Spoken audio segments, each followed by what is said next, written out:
Instant Software was one of the early companies releasing games for the TRS-80 computer. Founded by magazine publisher and controversial ham radio guy Wayne Green, the company was one of the first to convert their existing titles to the 99.4A's predecessor, the TI 99.4, becoming one of its earliest third-party developers. After several half-hearted attempts, though, Instant Software gave up on the platform, with Green stating in the press that Texas Instruments made it difficult to publish for its computer, and that he had a hard time finding coders. The last listed title from Instant Software came out in 1981, and Green sold off his computer magazines a few years later.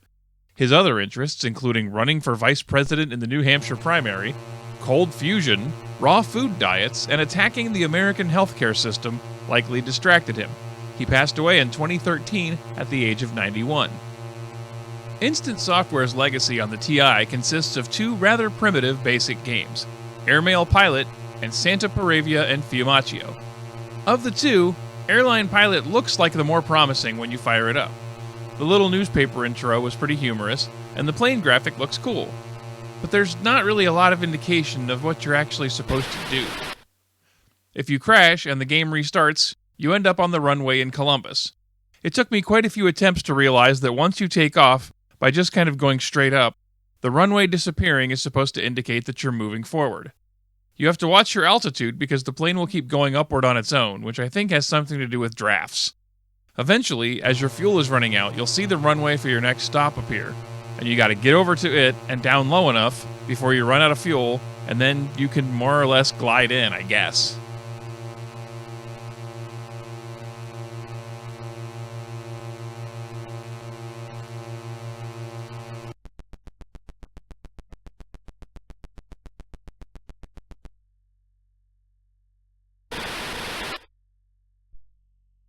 Now, I don't have the manual for this game, so it's possible I'm missing some of the subtle nuances of flight here, but it seems more likely that the game's just kind of a dog. The plane constantly redrawing itself and the slow response time to key presses makes it not a lot of fun, and the physics of how the airplane actually flies or crashes don't really make sense. I made it through a couple stops and then it clouded up, I couldn't see my plane on screen, and it just randomly crashed after a few seconds in the air. When a game's this old and primitive and something goes wrong, you're never quite sure if you did something to make it happen or if the game just sucks. If there are skillful split-second decisions to be made that make this little puddle jumper slip the surly bonds of Earth, I am way too bored to find them.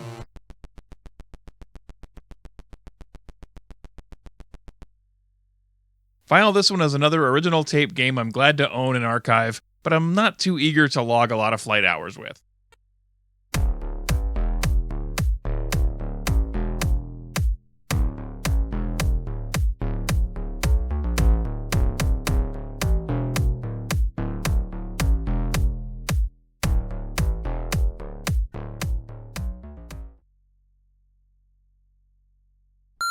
It may be a harder sell in the YouTube age, given its text-only interface, but hear me out. A much more interesting case can be made for Santa Paravia and Fiumaccio. You may not have heard of it, but if you've ever played Mule, SimCity, Populous, or Civilization, you've benefited from its rich city-building legacy. Way back in the 1960s, an economic game was created for the mini-computers of the day, in which you managed grain, bought land, and fed peasants. Called the Sumerian game, or Sumer game, it made the jump to the basic language in the 1970s, and one version was popularized by David H. All as Hammurabi in his million-selling book Basic Computer Games. Like Hunt the Wumpus, Lemonade Stand, Colossal Cave, and Oregon Trail, this primitive blueprint launched 1,000 variations on the different platforms of the emerging microcomputer world, becoming one of the earliest examples of the God game, where a fate of a simulated world is in your hands. Santa Paravia and Fiumaccio was written by George Blank and originally published in Softside magazine in 1978 as a type-in program.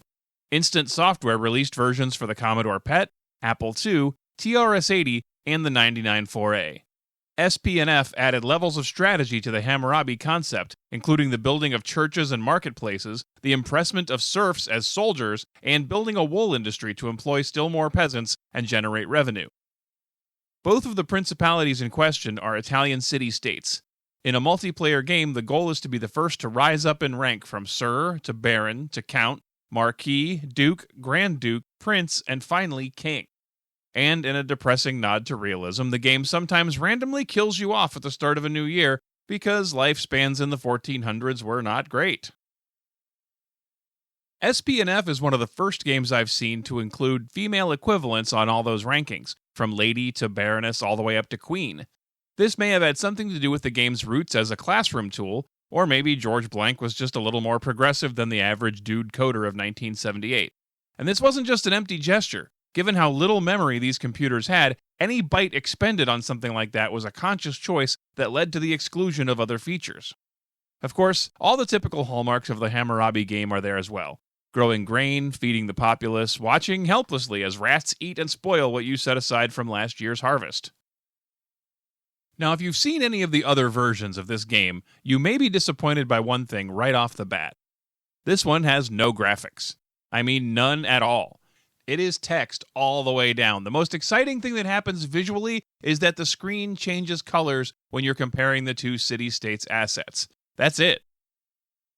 And this wasn't the only time this happened on the 99.4a. Companies like Avalon Hill and Cosme dabbled in the TI market, but offered up severely limited or watered-down versions of their games.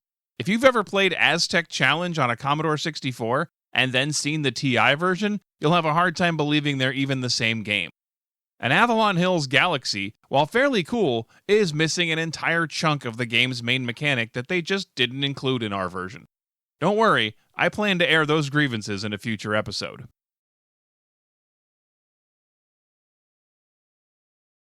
The game's all about crunching them numbers, counting them beans, starving those serfs. The graphics in the other versions are kinda window dressing anyway. All the factors I mentioned before, the soldiers, the wool industry, the marketplaces and churches, all of those things just come down to mathematical formulas. How many serfs are needed to do a thing? How much money does something generate? How many people will emigrate in or die off depending on the size of your harvest and how much you allocate to the people? This is a game of plugging in numbers and figuring out sweet spots and becoming real indifferent to mass suffering and starvation. And man, the rats. They eat so much damn grain. It's enough to make you wish for a sequel where you hire a bunch of cats or invent rat poison or something. Now, foundational or no, I understand that for most of the world, the prospect of an all-text game where you basically run QuickBooks for an Italian city-state on the cusp of the Renaissance will sound about as exciting as a trip to the dentist. I won't be super surprised if the numbers for this episode are fairly low. But there's something neat about playing a game this old and this directly linked to our past, to the pre-home computer era of timeshares and mini-computers on university campuses. Playing with someone else will add a competitive edge, although you can't do anything truly civilized and modern like attack them or steal their grain. But even in single-player mode, the challenge of rising through the ranks and the journey of trying to crack the formula of all those factors that lead to a successful fiefdom can still be enthralling, even in 1970s-style basic text. Hey, if you had a good time, throw us a like, subscribe to the channel, and I promise you, next week we'll blow up some aliens or fight some orcs or do something that's a little more graphically thrilling. We'll see you then, okay?